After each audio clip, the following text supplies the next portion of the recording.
जनता जिसने रात के वक्त से ही ये मंजर देखा, उन्होंने देखा, लेकिन सुबह जब जनता की आंखें खुली तो ऐसे में एक बड़े अपडेट के साथ, बड़ी ब्रेकिंग के साथ सभी की आंखें खुली हैं। हालांकि पूरे देश भर को पता था कि न जाने वो कौन सी सुबह होगी जब ये बड़ी खबर सामने आएगी, और आज ही की वो सुबह थी जिस वक्त ये बड़ी खबर सामने आई है। और 7 मई का ये दिन जिस वक्त ये बड़ी खबर सामने आई, इसी के साथ अब बैठकों का सिलसिला लगातार देखा गया। सबसे पहले कैबिनेट की बैठक हुई। कैबिनेट की बैठक के बाद अब गृह मंत्रालय में केंद्रीय गृह मंत्री अमित शाह जो है वो तमाम सीमावर्ती राज्यों के मुख्यमंत्रियों के साथ बैठक कर रहे हैं। उनसे पूरी तरीके से जानकारी हासिल की जा रही है, किस तरीके से वहां पर प्रबंध जो हैं वो सुरक्षा के किए गए हैं, कैसे वहां पर लोगों को जागरूक किया जा रहा है, मेंटली लोगों को किस तरीके से जंग के लिए प्रिपेयर किया जा रहा है, और तमाम तरह की जो जानकारियां हैं वो हासिल की जा रही हैं। बड़े निर्देश जो हैं इस बैठक में दिए जाएंगे गृह मंत्रालय द्वारा। और उसके बाद अब ये तस्वीरें जब दूसरी तरफ प्रधानमंत्री मोदी पहुंचे हैं राष्ट्रपति से मुलाकात करने के लिए, और राष्ट्रपति से मुलाकात करके इस ऑपरेशन की बारीकी से जानकारी जो है राष्ट्रपति को दे रहे हैं, किस तरीके से इस ऑपरेशन को अंजाम दिया गया है, और यहां पर हिसाब किताब कैसे बराबर किया गया, कैसे इंतकाम लिया गया है।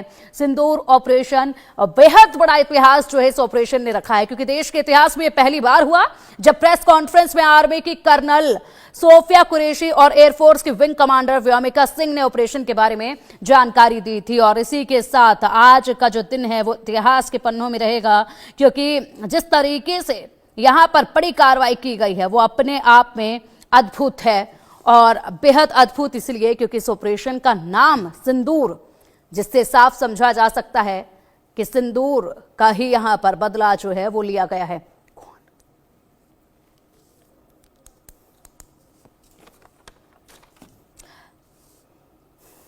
तो संजय जी, एक बार फिर से आपका रुख करेंगे। यहां पर तस्वीरें सामने आई हुई हैं, दिन भर हलचल है, बड़े अपडेट लगातार सामने आ रहे हैं। जो हाल पाकिस्तान में क्या बड़ी बात यह है कि इस बार पाकिस्तान कम से कम स्वीकार कर रहा है।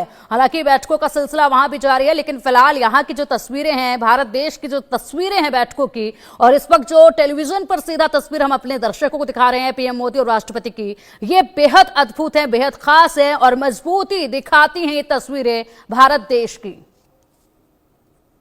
देखिए, इस बार जो स्ट्राइक जो भारत की तरफ से हुई है पाकिस्तान पर, वो पाकिस्तान को कई सालों तक याद रहेगी, क्योंकि इस बार भारत ने अंदर तक घुस करके, खाली पीओके में वार नहीं किया, इस बार अंदर तक घुस करके पंजाब के अंदर तक जाकर के भारत ने वार किया है और आतंकियों के सभी ठिकानों को ध्वस्त किया है, नेस्तनाबूद किया है। तो ये जो इस बार जो भारत की तरफ से जो अटैक हुआ, पाकिस्तान इसके लिए पहले से तैयार था। पाकिस्तान को पता था कि भारत की तौर से ये चीजें होने वाली है, लेकिन उसके बावजूद भी पाकिस्तान रोक नहीं पाया, रोकने में नाकाम रहा। तो पाकिस्तान इस हमले को कभी भूल नहीं पाएगा।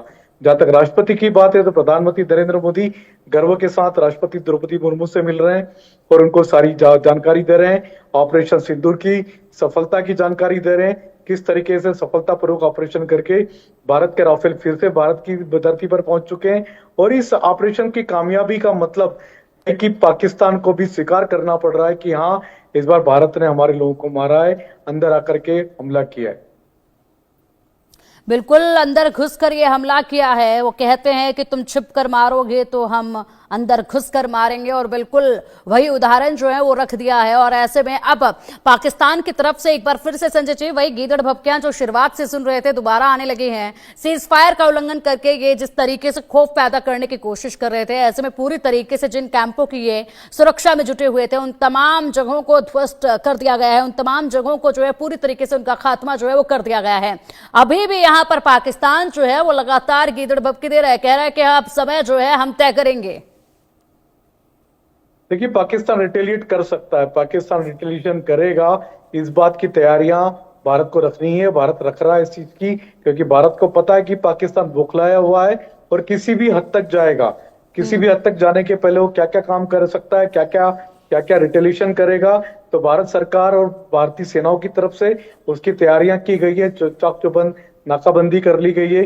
हालांकि पाकिस्तान की ओर से आज भी एयर अटैक की प्लानिंग की गई थी, लेकिन उसको भारत सरकार के एयर डिफेंस सिस्टम की ओर से नाकाम कर दिया गया। तो हमारी सेनाएं चुस्त है और हर तरह के हमले को रोकने में, नाकाम करने में एकदम से दुरुस्त है। और ये भी देखना होगा कि भारतीय सेना अगर पाकिस्तान की तरफ से कोई रिटेलिएट करेगा तो भारत का अगला कदम क्या हो सकता है, क्योंकि भारत में पाकिस्तान ने सर्जिकल स्ट्राइक तो की है, लेकिन ये सर्जिकल स्ट्राइक भारत हमेशा नहीं करेगा। ये आप कह सकते हैं सिंपल था। अगर इस सिंपल से पाकिस्तान सबक नहीं सीखता है तो फिर भारत किसी भी हद तक जा सकता है। बिल्कुल, क्योंकि मुझे लगता है कि आप यहाँ पर जो है पूरी तरीके से एक्शन लेना होगा। जिस तरीके से यहाँ पर पूर्व आर्मी चीफ ने भी कहा है कि अभी तो सिर्फ ये ट्रेलर था, लेकिन पिक्चर पूरी अभी बाकी है और वो पिक्चर जो है वो दिखाई भी जाएगी, क्योंकि तैयारियां जो है देश की राजधानी दिल्ली में अभी भी चल ही रही हैं। दूसरी तरफ अगर बात की जाए तो पूरी तरीके से टेररिस्ट के बेस कैंप पर ये अटैक किया गया है, उनके ठिकानों पर ये अटैक किया गया है। ऐसे में मसूद अजहर, जैश ए मोहम्मद के मुखिया मसूद अजहर के परिवार के 10 लोग मारे गए हैं, जिसके बाद प्रतिक्रिया आई कि मैं भी मर जाता तो अच्छा होता। बड़ा हैरानी हुई है ये देखकर संजय जी कि एक आतंकी जो ना जाने अभी तक कितने लोगों के खूनों से अपने हाथ भर के बैठा है, वो अपने परिवार के खात्मे पर किस तरीके से दुखी हुआ कि कह रहा है कि मैं भी मर जाता तो अच्छा होता। देखिए, मसूद अजहर पाकिस्तान में बैठ के कह रहा है कि मैं भी मर जाता तो अच्छा होता, लेकिन पाकिस्तान अभी भी ये इस बात को स्वीकार नहीं करता कि मौलाना मसूद अजहर को उसने पनाह दे रखी है, पाकिस्तान में मौजूद है। इसी तरह से दाऊद इब्राहिम, हाफिज सईद, मौलाना मसूद अजहर, तो इन सब बड़े बड़े आतंकियों के सरगनाओं को पाकिस्तान ने शरण दे रखी है। और हमेशा चाहे यूएन की बात हो चाहे यूएस की बात हो, हर जगह पर पाकिस्तान इस बात से मुकरता रहा है, इस बात को नहीं स्वीकार करता है कि बड़े बड़े आतंकियों को उसने पनाह दे रखी है। तो अभी उसके परिवारजन मारे गए, लेकिन अब भारत देश की जनता ये भी उम्मीद करती है कि जल्दी मौलाना मसूद अजहर का भी नंबर आएगा, जिन्होंने इस देश के मासूमों का कत्ल किया है। पता नहीं कितने मासूमों के कत्ल से उनके हाथ रंगे हुए हैं, चाहे वो हाफिज सईद हो, चाहे मौलाना मसूद अजहर हो, चाहे दाऊद इब्राहिम हो।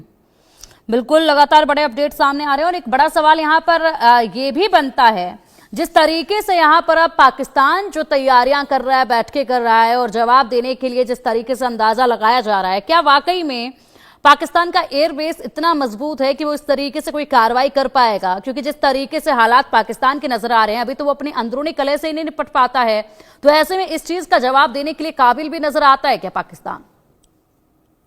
देखिए, पाकिस्तान के पास में उसकी डिफेंस उसने मजबूत कर रखी, उसने काफी सारे साजो सामान भी खरीद रखा है, लेकिन वहां पर मोरल गिरा हुआ है। वहां पर पूरी सेना का मोरल गिरा हुआ, क्योंकि उसको लगभग हर युद्ध में, हर बार लड़ाई में भारत के हाथों मुंह की खानी पड़ती है। हमने 71 के वार में देखा था तो 95,000 सैनिकों को घुटने टिका करके माफी मांगनी पड़ी, हथियार डालने पड़े थे।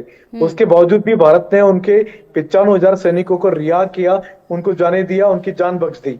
तो पाकिस्तान के पास मोरल नहीं है लड़ने का। हर बार वो दम जरूर दिखाता है, लेकिन वहां पर सेना के खुद के हालात अच्छे नहीं है। वहां पे पाकिस्तान की जनता खुद पाकिस्तानी सेना से परेशान हो चुकी है, और वहां पर पाकिस्तान की सेना इस समय जिस हालात से गुजर रही है, क्योंकि उस पर सवाल खड़े हो रहे हैं। उसके पास 14 दिन का टाइम था, 15 दिन का टाइम था, उसको पता था कि अटैक होने वाला है, वो भारत का अटैक नहीं रोक पाया। बिल्कुल संजय जी, इस वक्त 2 तस्वीरें हम इंडिया न्यूज पर एक्सक्लूसिव हमारे दर्शकों को दिखा रहे हैं, जिसमें एक तरफ हम दिखा रहे हैं कि राष्ट्रपति से मुलाकात की है पीएम मोदी ने, और दूसरी तरफ हम दिखा रहे हैं कि 9 राज्यों के सीएम के साथ केंद्रीय गृह मंत्री अमित शाह जो है वो मीटिंग कर रहे हैं। ऐसे में महत्वपूर्ण है ये दोनों ही तस्वीरें भारत की जो मजबूती है वो दिखा रहे हैं। और इसी के साथ खास मेहमान भी लगातार हमारे साथ जुड़े हुए हैं।